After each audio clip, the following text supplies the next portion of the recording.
Bonjour et bienvenue dans Idée. Aujourd'hui, Idée va parler de tempérament et profession.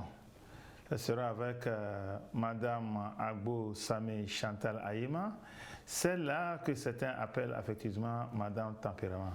Madame Samé Agbo Chantal Ayema, bonjour et merci d'avoir accepté notre invitation. Le plaisir a toujours été mien. Merci vraiment pour l'intérêt que vous avez pour notre personne et nous voulons vraiment vous dire que nous apprécions réellement votre émission et le contenu de votre émission est très édifiant. Merci Madame pour ces mots à notre endroit et à l'endroit de l'émission Idée. Il disait tantôt que nous allons parler des tempéraments et professions. Est-ce qu'en réalité, par rapport au thème proposé, les tempéraments ont quelque chose à dire dans la profession? Effectivement, quand on définit le tempérament comme l'ensemble des constitutions, disons des comportements que nous avons dès notre naissance, je crois que ça a quelque chose à voir avec notre métier, notre profession. Et je voudrais définir les tempéraments comme tout ce que nous avons comme comportement lorsque nous naissons. Quand un bébé naît, nous voyons son nez, nous voyons son teint, nous voyons sa peau, nous voyons toutes les parties physiques qu'il comporte, mais il y a de façon invisible des comportements avec lesquels il naît et qui constituent son tempérament. C'est pourquoi des fois, déjà dès la naissance, on voit des enfants qui sont très calmes et il y a d'autres qui sont très expressifs. Et cela découle du tempérament avec lequel ils sont nés.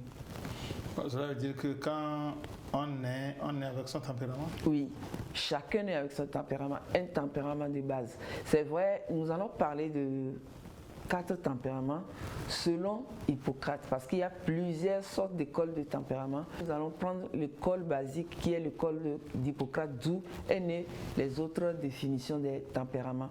Et partant de ces tempéraments, nous verrons que il y a des enfants qui sont nés calmes, il y en a qui sont nés très expressifs et on les appelle des introvertis ou des extravertis. Donc, qu'une personne ait une extraversion ou une introversion, cela agit sur sa nature et cela lui confère un caractère partant de l'éducation qu'il recevra après sa naissance. Lorsque l'enfant sera adulte ou mature, il va développer une personnalité qui sera basée sur son tempérament, effectivement. Et cette personnalité sera bâtie par rapport à son environnement, par rapport à ses vécus du passé, etc. Donc nous avons notre personnalité quand nous grandissons, mais il est évident que nous avons un tempérament de base qui impacte toutes les décisions que nous prenons souvent. Donc, il est exclu du fait de dire que c'est durant l'évolution que la personne acquiert un tempérament? Non, le tempérament est de naissance. Oui. On acquiert le caractère, on acquiert la personnalité, mais le tempérament, on est avec ses innés. Bon, tout à l'heure, vous avez dit que nous allons parler de 4 types de tempéraments. Oui. Qui sont? Nous allons parler des colériques. Au fait, comme nous sommes dans les domaines du métier, nous allons partir des dénominations des tempéraments d'Hippocrate en les convertissant par rapport aux professions. Donc nous n'avons pas les colériques que nous allons appeler ici développeurs concepteurs. Nous avons des sanguins que nous allons appeler motivateurs influents, des flegmatiques que nous allons appeler équipiers, et puis des mélancoliques que nous allons appeler exécutants réalisateurs. Ah bon. Oui. Parce que nous sommes dans le métier, il faudrait qu'on décrive les tempéraments par rapport aux résultats ou aux compétences contenues. Donc, vous dites que le développeur concepteur, c'est qui? C'est le colérique que nous avons l'habitude de citer, de décrire ici. Et pourquoi ce nom pour lui? Oui, parce que les colériques sont vraiment de très grands concepteurs. Lorsque nous voyons des ingénieurs, de grands mathématiciens, des architectes et autres, même des sapeurs-pompiers, tous ceux qui sont dans la conception et le développement d'un projet seraient de base colérique. c'est pour ça qu'on les nomme ainsi, parce que c'est des personnes qui aiment prendre les choses en main. Quand ils sont dans une structure, vous allez voir que lorsqu'il y aura un projet, ce seraient les personnes qui voudraient que ce projet soit mis en exécution en même temps. C'est-à-dire, ils n'aiment pas les délais, ils sont toujours dans le présent et ils aiment faire les choses instantanément. Et c'est des personnes qui ont beaucoup d'énergie à revendre de telle sorte qu'ils ne ménagent aucun effort pour pouvoir amener à bout les projets dans les institutions. Et c'est des bosseurs nés. Et quand vous êtes avec un concepteur développeur, vous allez voir que c'est quelqu'un qui va beaucoup travailler et qui va vouloir que les autres travaillent comme lui. Dans une boîte où il y a un concepteur développeur, dites-vous que c'est quelqu'un qui ne va pas aimer la routine.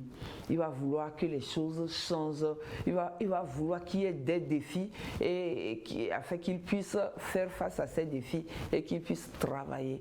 Il s'ennuie quand il n'y a pas de travail. C'est des personnes qui ne sont pas patientes de nature, puisqu'ils veulent que les choses aillent comme cela se fasse, ils veulent que les choses réussissent. Donc, ils détestent ceux qui n'ont pas les mêmes compétences qu'en la matière, c'est-à-dire ceux-là qui ont des petites lacunes, ils ne les supportent pas, ils les évitent, ils veulent même les mettre en retrait pour pouvoir travailler. Ce qui fait qu'ils ont du mal à travailler en équipe. Le travail d'équipe n'est pas leur fort. Ils préfèrent prendre la chose et montrer cela à l'équipe que d'être là à écouter les propositions des autres. C'est des personnes qui ont des défaillances en matière d'écoute. Ils ont du mal à écouter, ils ont du mal à considérer les propositions des autres. Ils pensent généralement qu'ils ont les meilleures propositions et des fois c'est vérifié. Donc quand vous avez un développeur concepteur dans votre structure, c'est une personne qui serait comme ça et généralement ils se voient eux-mêmes comme des personnes professionnelles, des personnes qui aiment le travail, des personnes qui veulent que les choses marchent. C'est l'image qu'ils ont d'eux-mêmes. Donc ils ne se voient pas comme les autres les voient. Les gens les voient comme des personnes trop exigeantes, des personnes sévères, des personnes intolérantes et des personnes qui font souvent des crises de colère pour rien. Il faut qu'ils savent l'image que les autres ont d'eux pour pouvoir changer leur façon de faire et pouvoir être dans une équipe et travailler. Lorsque nous avons un concepteur développeur et responsable, et ce sera une personne qui sera trop exigeante. En mode, il faut que la chose se fasse au temps convenu, je veux les résultats. Et c'est une personne qui va souvent piétiner ceux qui n'ont pas le même rythme de travail que lui. Cela affecte le travail, puisque s'il y a des gens qui devront normalement travailler avec vous, vous les mettez en retrait, et vous voulez tout faire vous-même, ou vous voulez travailler avec ceux qui sont plus compétents, vous n'allez pas avoir une équipe harmonieuse et cela va agir sur le travail. Donc le concepteur développeur, c'est un bon bosseur qui a besoin de beaucoup de patience pour pouvoir faire marcher la boîte. Si il ne le fait pas ainsi, au début, il aura des résultats à cause de lui-même, son énergie, mais entre-temps, les autres, les collaborateurs seront fatigués de son rythme et c'est là où le travail va commencer par dégringoler et il n'aura pas le résultat escompté ou bien il aura le résultat escompté mais il ne va pas jouir du résultat parce que les autres vont le mépriser par rapport à sa fougue, et son travail, sa rage pour le travail. Vous avez dit tout à l'heure que le concepteur développeur, ou le développeur concepteur ne se voit pas tel que les autres le voient. Non. Et en ce moment, vous qui êtes les spécialistes des tempéraments, est-ce que vous avez un mot à leur dire? Oui, je crois qu'ils doivent être à l'écoute des collaborateurs, ceux avec qui ils travaillent. S'ils ne travaillent pas leur écoute et leur attention à l'égard des personnes qui travaillent avec eux, ils vont avoir un résultat, mais un résultat mitigé. Donc on leur propose d'être plus conciliants, on leur propose d'être plus tolérants et d'accepter les faiblesses autour de soi. S'ils peuvent les aider, ces gens-là, à améliorer les faiblesses, ce sera tant mieux. Mais au cas échéant, ils doivent comprendre que c'est avec des personnes qui sont en train de travailler et non des outils. Et les personnes ont des émotions qu'il faut respecter, des personnalités qu'il faut respecter au lieu de les brimer. Et tant que vous brimez les gens avec qui vous travaillez, vous n'aurez pas le résultat qu'il faut. Bon, oui, je crois que ça va autant aussi pour nous aussi. Hein. C'est-à-dire que chacun d'entre nous a un tempérament. Oui. Et certainement que notre tempérament agit sur ceux avec qui nous travaillons. Oui. Mais comment nous, on fera pour savoir que je suis ceci et que je dois prendre ce qu'on me dit en considération? Oui, d'abord, je l'ai dit, il faut écouter les autres, voir leurs réactions. Quand vous êtes dans une équipe et vous sentez qu'il y a des mal-être dans l'équipe, sachez que peut-être votre impact, l'impact que vous avez n'est pas positif. Et je crois qu'il est bon que l'on connaisse aussi son tempérament. C'est dans cette optique que nous sommes ici, pour que chacun puisse se situer et savoir qu'est-ce que j'ai à faire. Vous savez que j'ai un livre sur les tempéraments que les gens nous appellent à propos pour qu'ils puissent avoir une idée sur les tempéraments généralement et sur son tempérament pour ne pas inconsciemment affecter d'autres négativement, surtout dans le cadre du travail. Il faut connaître son tempérament. Supposons toujours que nous sommes dans le cadre du travail et le concepteur, développeur, soit le PDG de la boîte. Imaginez un peu comment ça serait. Au début, les gens vont aimer son amour pour le travail, sa rage.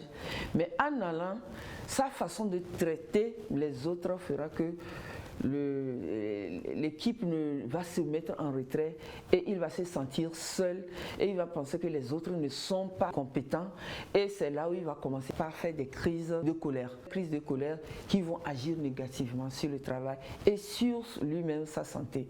Donc c'est des personnes qui au début font de bons rendements, ont de bons résultats, mais chemin faisant, eux-mêmes deviennent très stressés et puis ils stressent toute la boîte et des fois ça fait que la boîte n'évolue pas ou bien capote. Donc on voudrait bien que les PDG, c'est vrai qu'ils soient dans leur tempérament parce qu'on les aime, dans leur rage pour le travail, dans leur amour pour le travail, mais qu'ils agissent sur leur caractère pour être plus compréhensibles, pour savoir que c'est vrai, nous voulons le résultat, mais il faut prendre en compte aussi le personnel qui est humain, qui a une émotion, qui a une âme et qui ressent et le stress qu'il communique en aval.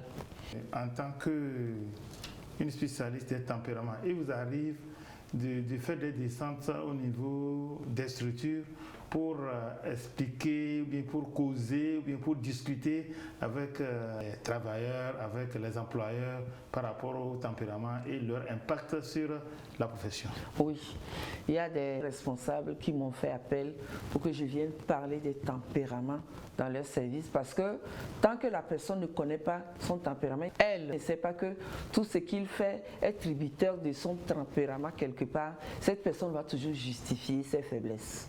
Donc quand par exemple nous venons vers elle et que nous leur parlons de tempérament, nous leur disons que nous n'en parlons pas pour qu'ils puissent trouver des excuses à leur faiblesse, mais pour qu'ils puissent trouver des remédiations à leur faiblesse. Et c'est dans cette perspective que notre action ou bien notre présence, notre intervention est bénéfique pour la boîte.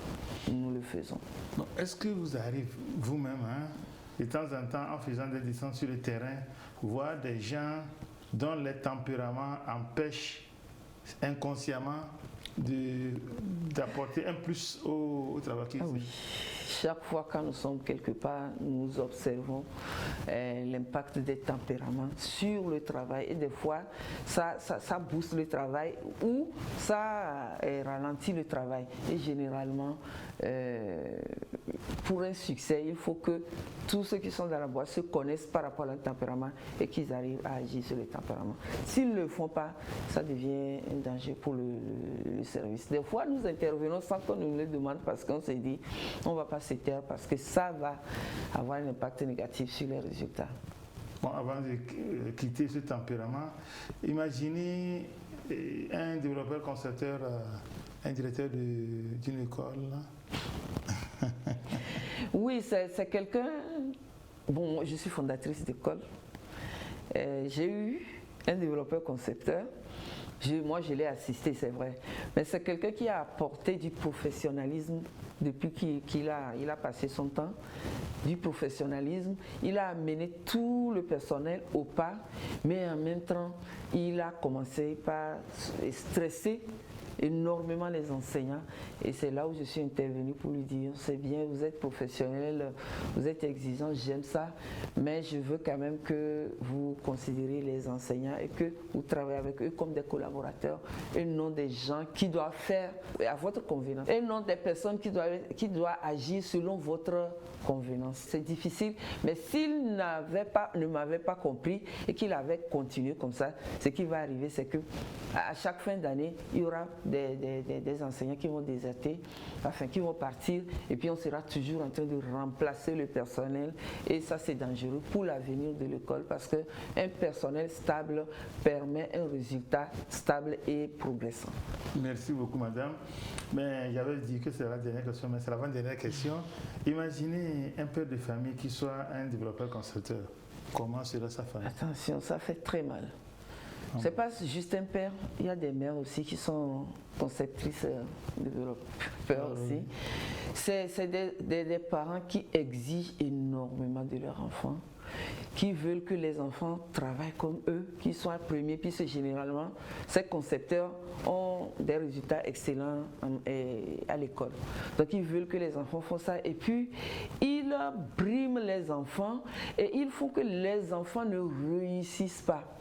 Les enfants ne réussissent pas leur cursus scolaire parce qu'ils ont des parents qui sont tellement exigeants que les enfants perdent l'estime de soi. Ils se disent, moi je ne vais jamais réussir, papa ne sera jamais fier de moi. Et ça cause des dégâts dans la formation de la personnalité des enfants. Il y a des enfants qui résistent à ces parents-là, mais après, ils ont vraiment des problèmes sur le plan psychologique, des blessures qu'ils traînent et puis ça cause vraiment des irrégularités dans leur comportement. Donc, je voudrais dire aux parents, c'est vrai, vous avez ce don de bien faire. Vous êtes de bien faire et d'être excellent, mais tolérez votre enfant quand il n'est pas comme vous et faites tout pour qu'il puisse l'être, mais dans les bonnes conditions. Un papa trop exigeant devient un papa méchant pour les enfants. Merci, Madame Agbo.